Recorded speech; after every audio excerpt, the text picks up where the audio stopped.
So each of these slides has a little bit of music, which was frantically being edited between 11 and 12 this morning, and probably won't make any difference to you guys anyway. So it's going to sound pretty weird because I don't think I've got this format quite right, but nevertheless.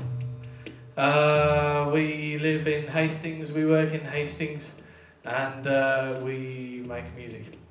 And I've already asked you that question about being creative, so just ignore that question mark, and I'll move on to the fact that I'm here to say, basically, that as creatives our sole responsibility is to express ourselves, and when we do that to the fullest we make something beautiful. And when we make something beautiful, look, there's my brief. When we make something beautiful, we make something that people want to buy into with money and time and effort. So I'm talking about music because that's kind of the area that I work in. And music, there should be some fairly doomy music for the next slide. Everybody's telling us that can't make money anymore. Down. Oh, disaster. Music industry dead. According to long-time industry insider. Music industry really, basically, totally buggered. I don't agree at all. I think the real situation is people still want, they still want just as much as ever to be part of something beautiful and something that they love. It's just that the record label or the music chain store kind of stands in between them and the direct connection with the artist. And they don't feel that they add any value to the piece of art that they're buying into. So, anyway, Radiohead, lots of fuss about Radiohead.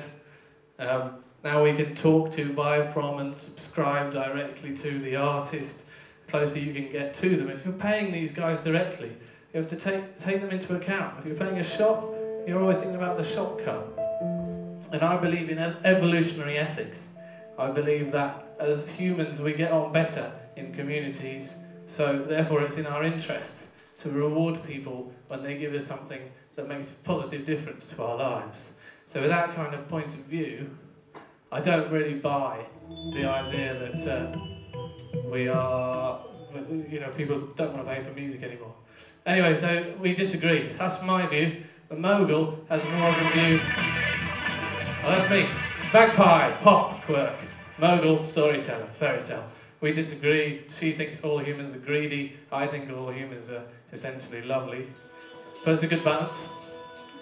So I'm going to talk to you about people think that what's okay for Radiohead will never work for emerging artists. That's bullshit. This is Four-Eyed Monsters. This is an indie feature film. I met the directors of that feature film last month when they came to London to talk about their self-distribution strategy. Four-Eyed Monsters become huge underground thanks to their unrelenting focus on promoting it through video blogs. And key part of this was they post the whole film on MySpace and YouTube for free. But people then they sample it, they like it, they got all these buying options that they can buy into the concept of Four-Eyed Monsters. So if you open up and trust people and say, yeah, come in, try before you buy, take it, decide what value it has to you, I'm going to market to you constantly.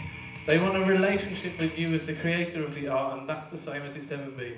If they're happy with you, they'll buy your formats. And this is Radiohead's big format, 40 quid, right? You can have everything. You get 2 pieces of vinyl, 2 CDs, photos, a hardback book and all this shit, and the downloads. So if you really want to buy into the artist and appreciate them and hold in your hands an artifact, you can get an artifact. Okay, so Radiohead know this. Blah, blah, blah, blah, blah, blah. Point is, these people back themselves. The artists, Four-Eyed Monsters and Radiohead, they back themselves, they back their art. They say, look all you want, this is genuine, honest self-expression, it's genuine art, we think it's good enough for you to buy. And the last slide said 62% didn't buy, but 38% people come to your site and buy off you. Bloody hell. Okay, I want to do this for my record label. This is my record label. It's not really related to Mogul and the Prawn, but you still need places where you can park your self-expression, and Mogul and the Prawn we do it for money. Still great, but you know, this I can just fart around. And I want to build the next PinPrick site using this kind of technology. This is Record. This is a blog-based record label. It's ad-supported. You can go to recordlabel.com and you can download MP3s for free. Okay, it's paid for by the advertiser. They've got some good artists. They've got Warp, they've got Modular, they've got Compact as record labels. It's great. And then people can add comments and tags. It's fantastic. I want to be able to post up my releases, and I want everybody to say, yeah, I'll pay whatever I feel like for a track or a release. It's up to you. It's up to you to determine what that music is worth to you in your life, because I trust you to determine whether it's a piece of art that kind of does anything for you.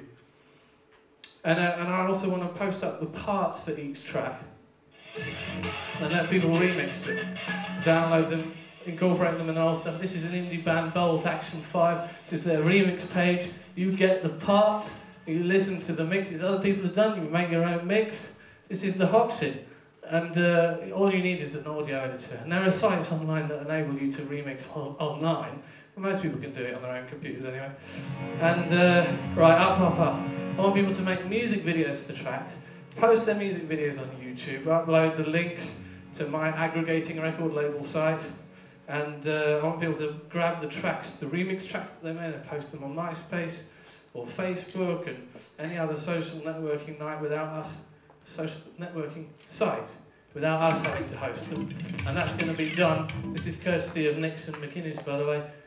This is why Web 2.0 is so exciting, because these API things, they let you mash up stuff. I'm running out of energy, as you can tell, but I hope that explains it.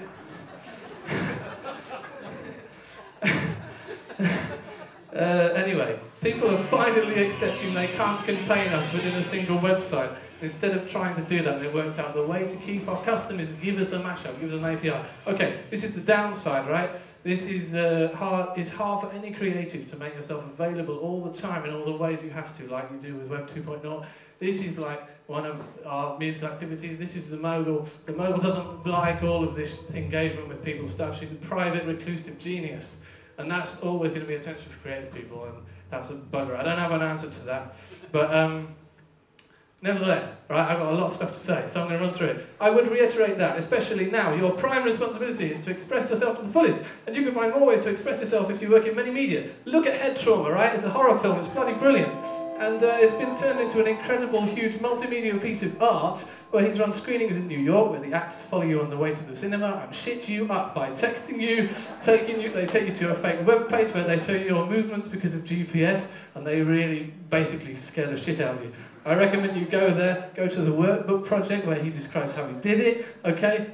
Go to the 4-Eyed Monsters site where they've got a how-to do as well, and come to my site. We are Mogul the Prawn. We want you to use us for your music. Consider us, consider working with us, and cut some slack when you want to work with us, because we don't have a Web 2.0 site ourselves yet, but I do have a blog. Thank you very much.